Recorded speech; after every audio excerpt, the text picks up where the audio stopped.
Rodrigo's first slide is up there, so you can see who he is and roughly what he's going to talk about.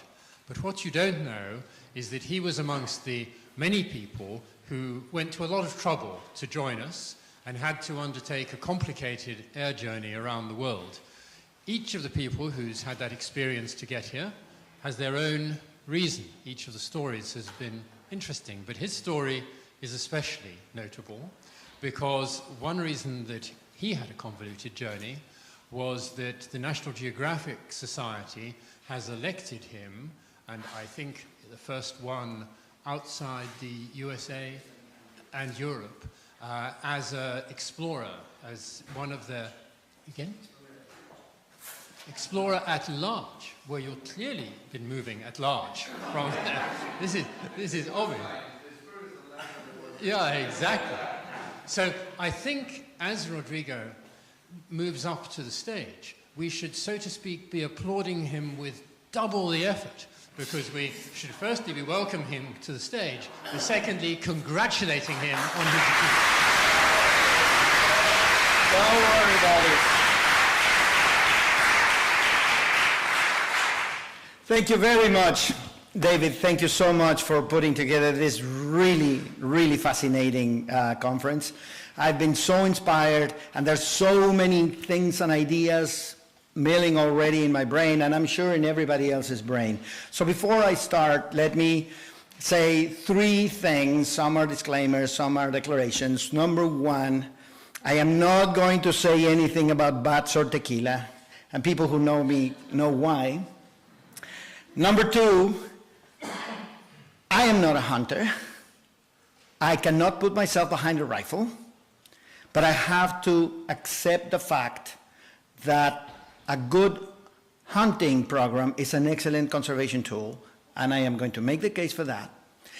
And number three, and over the course of this conference, of the past days, so a little bit more than a day that I've been here, I've heard at least 10 talks that have discussed CITES from the outside. People who are familiar with CITES, but from the outside. You go to the website, you download the information, you go to one or two meetings, etc. This talk is a call for action. This talk is to have that academic exercise that you've all been doing and turning it into action. So this is an invitation that we need you. We in the CITES arena, we do need you. I also feel a little bit like a Schrodinger's cat, because I am an academic at the Institute of Ecology of the National Autonomous University of Mexico, but I am also, or not, a bureaucrat. And for the past 20 years, I've been member of the Mexican government delegation to CITES. And in those occasions, I do feel a little bit like a Schrodinger's cat. So to start, let me bring you abreast with reality. Whether you like it or not, whether you believe it or not, your life is being touched by CITES species, day in and day out. Whether you play a beautiful guitar, or you enjoy your furniture made of mahogany or ramen or whatever other beautiful tropical timber, or you're ingesting some kind of pharmaceutical, or using cosmetics. I was discussing yesterday at dinner the fact that most cosmetics are using the wax from one euphorb that lives in the Sonoran and the Chihuahuan Desert, Candelilla, and it is a CITES species. And there wouldn't be lipstick or liner or you name it without Candelilla. And it is a CITES species.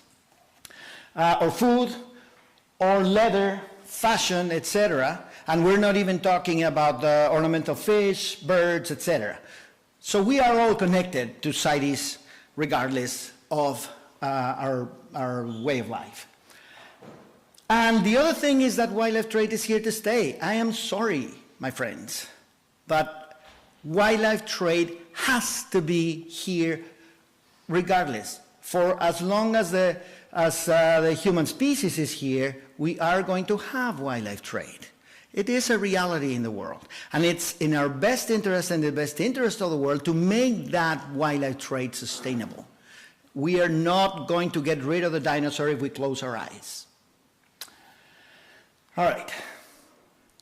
Legal and sustainable trade can be beneficial for conservation. And illegal and unsustainable trade can wreak havoc.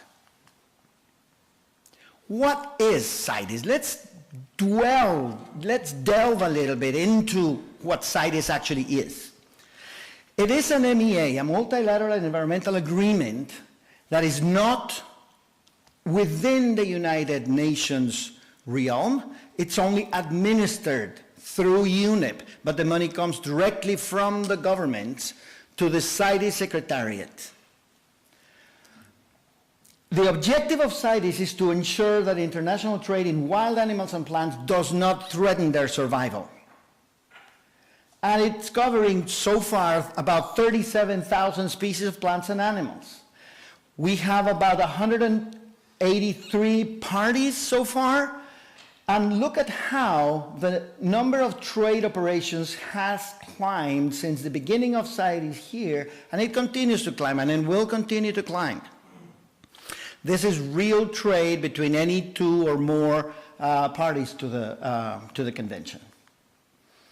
This is the structure of CITES. The top authority is the Conference of the Parties that meets every 2.5 years, roughly. We have the Standing Committee that is representative of the COP, where some decisions can be made intersessionally. It goes to the Standing Committee, and all of the administrative issues are going through the Standing Committee.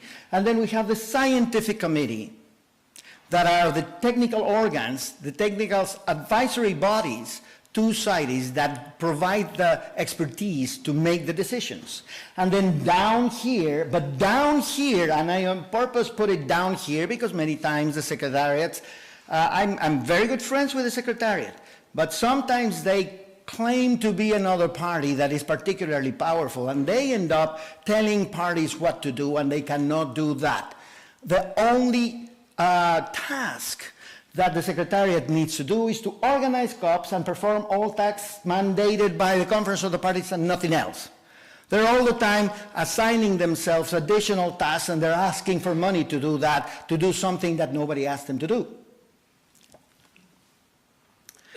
In Appendix 1, which is supposed to not have any trade except exceptionally when, for example, a university has a CITES 1 species that needs to be shipped overseas to whatever other country, those are the exceptions that are allowed to trade in Appendix 1. Otherwise, any trade for commercial purposes is not allowed on Appendix 1 species. Appendix 2, 35,000 species, that's the vast majority, and that is the key issue here to make sustainable that trade. It lists those species that are not necessarily threatened with extinction because of the trade, but may end up in trouble if trade is not controlled. It is also listing look-alike species that if we do not include them in the appendices, somebody else might trade in those species, in a listed species, saying that it is an unlisted species. And I'm going to give you an example and ask for your help in that example later on in the talk. And then Appendix 3 is unilaterally, a particular country asks for help. Saying, well, I don't have the possibility to make sure that my borders are completely sealed and my species is not leaving, so please, if you receive something, this butterfly from Bolivia, do not accept it because it's in Appendix 3. Within countries, and according to the text of the convention, each country must have a management authority, the authority that issues the CITES permits, and a scientific authority that advises the management authority to make that decision. In other words, the scientific authority is responsible to make sure that that trade is sustainable by a mechanism that I am going to describe in a minute. It is also desirable that every country has a law enforcement authority, and in the case of Mexico, we do have a law enforcement authority, which is the Attorney General for the Environment. It's not very effective, but we have it at the table, sitting there. LST, that is the three pillars on which CITES lies. I always say that CITES is the one MEA that has teeth. This is the situation here. The CITES permit has to make sure that that trade is legal, number one. Number two, that it is sustainable through this absolutely key element, the non-detriment findings. And this is where the invitation is going to lie.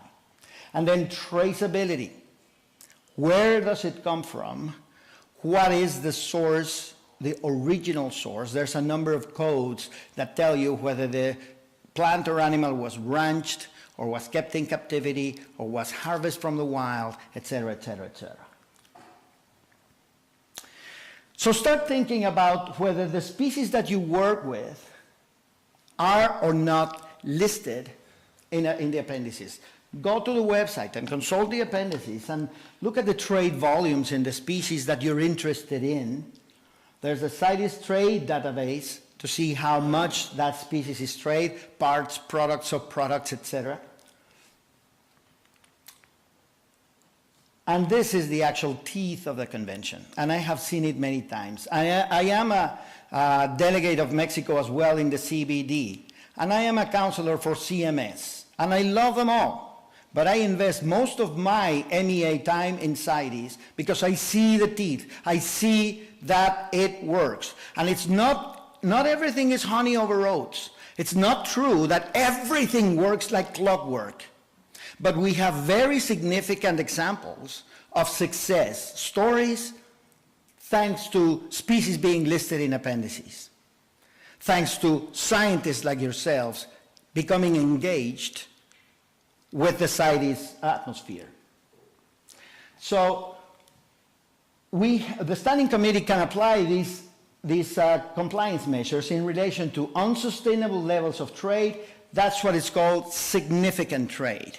If you are trading in a particular species in a significant level that calls the attention of the Standing Committee or the COP, your country may end up in a process called significant trade, in which the worst case scenario is you get your entire trade on all of the CITES species shut down. No more. If you fail to submit your annual reports, or you don't have the proper national legislation to enforce CITES in your country, you are eligible to also have your trade suspended. If you have a persistent failure to implement the convention, any part of the convention, you can also be subject to trade suspension. One recent example is Madagascar. Madagascar right now has zero international trade on CITES species because they did not comply in time and form with the tropical timber extraction that they were doing, and the Conference of the Parties 3 years ago decided to shut it down. So the Conference of the Parties is coming up, and they better comply if they want to open up again that trade.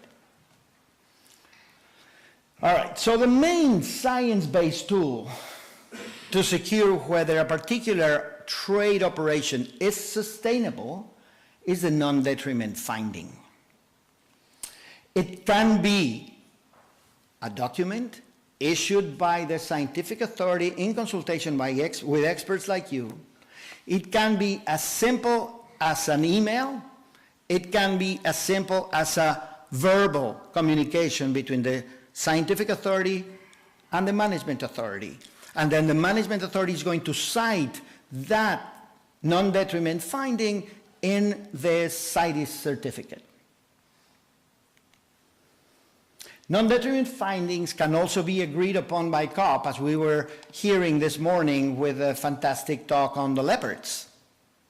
Those species are agreed upon at COPs, in which these particular species, lions, leopards, rhinos, elephants, and a few others, are assigned a quota at COPs. I agree with my colleague that said that it would be best to have country by country non-detriment findings and self-imposed quotas, one way or another. COPs can still apply those export quotas. All right. These recommendations to accept the non-detriment findings of exporting countries for non-commercial purpose imports of hunting trophies in general and for leopard, mark, or black rhinos, though are the typical examples that COPs take and implement every conference of the parties. Oops.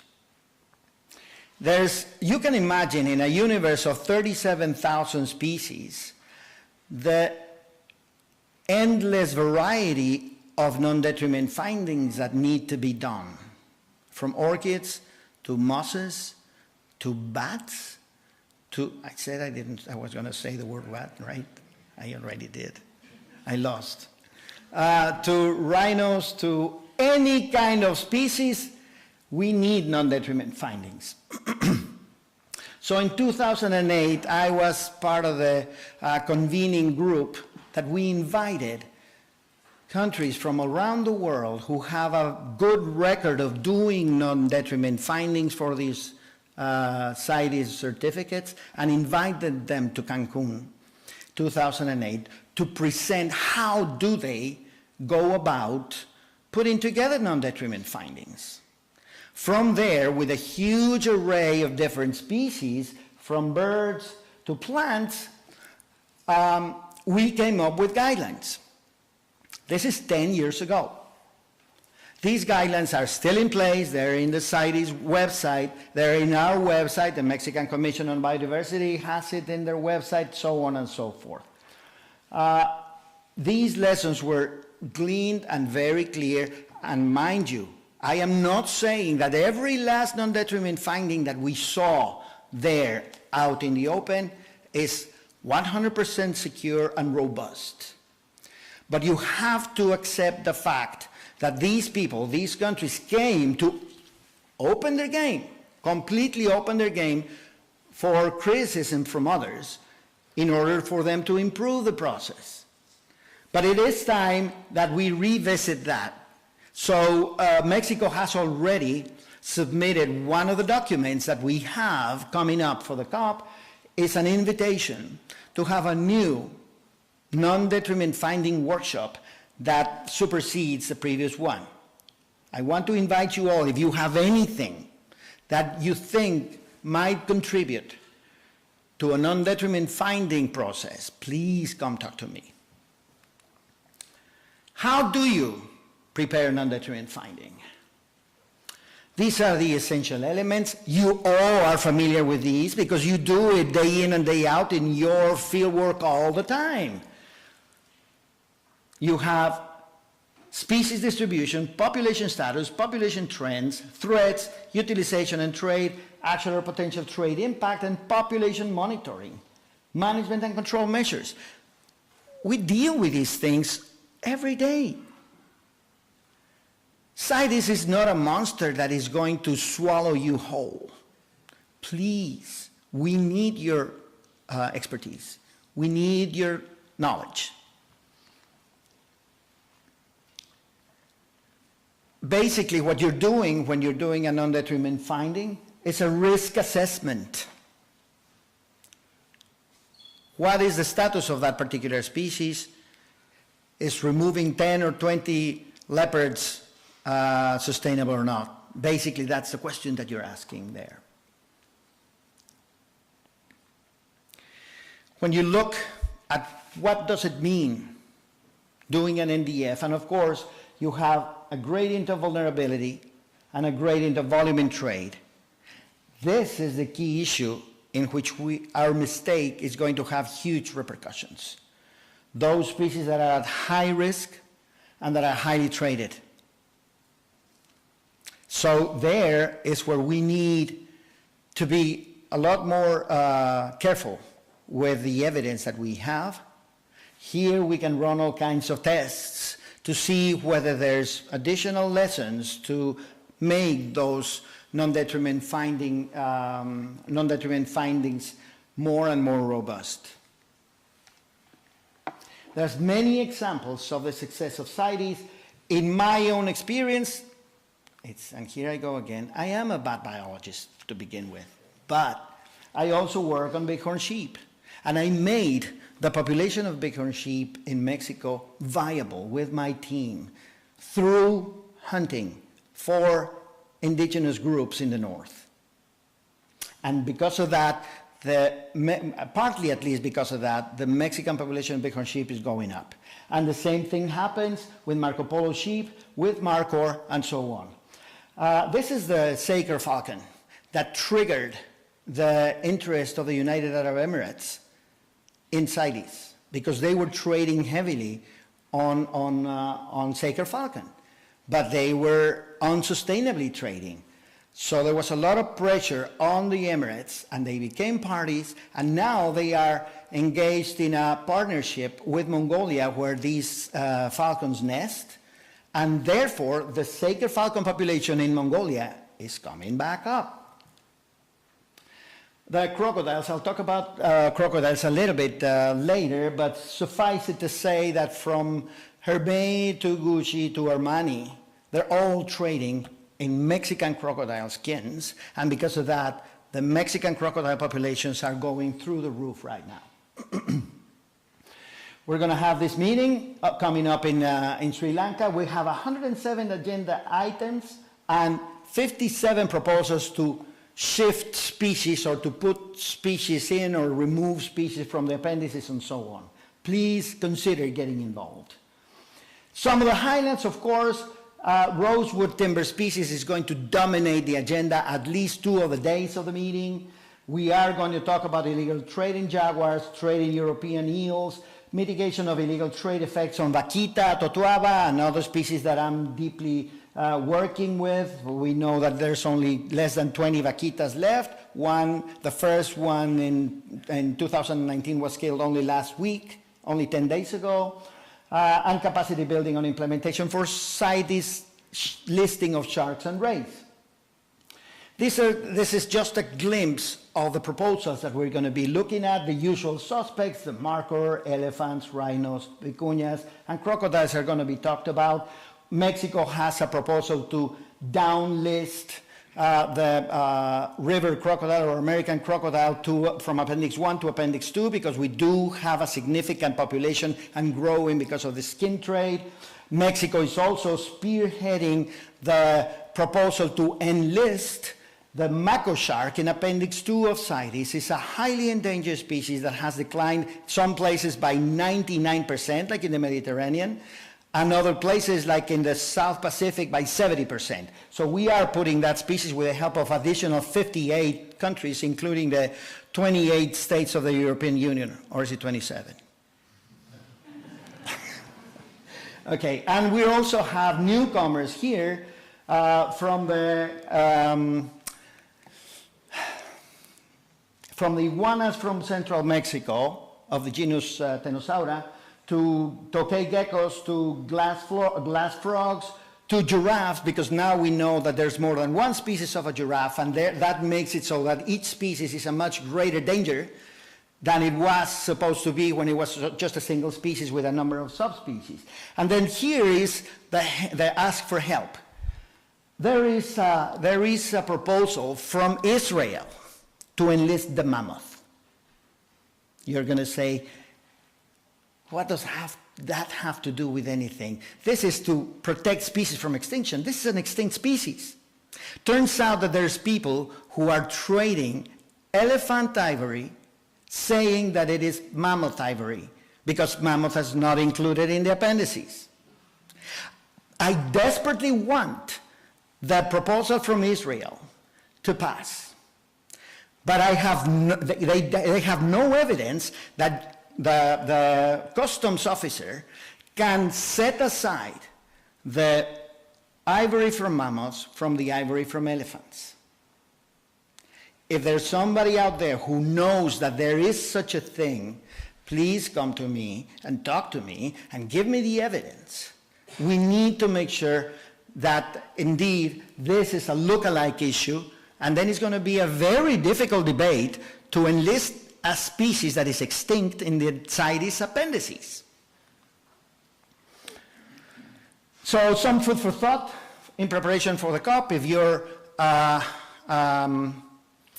you like your music, if you like playing music, if you enjoy classical music with those beautiful sounds of the rosewood, or guitars, or you enjoy your furniture, well, we need to make sure that we're going to find the methods, the ways, so that precious tree trade is going to be sustainable. We are running out of time in those trees as well.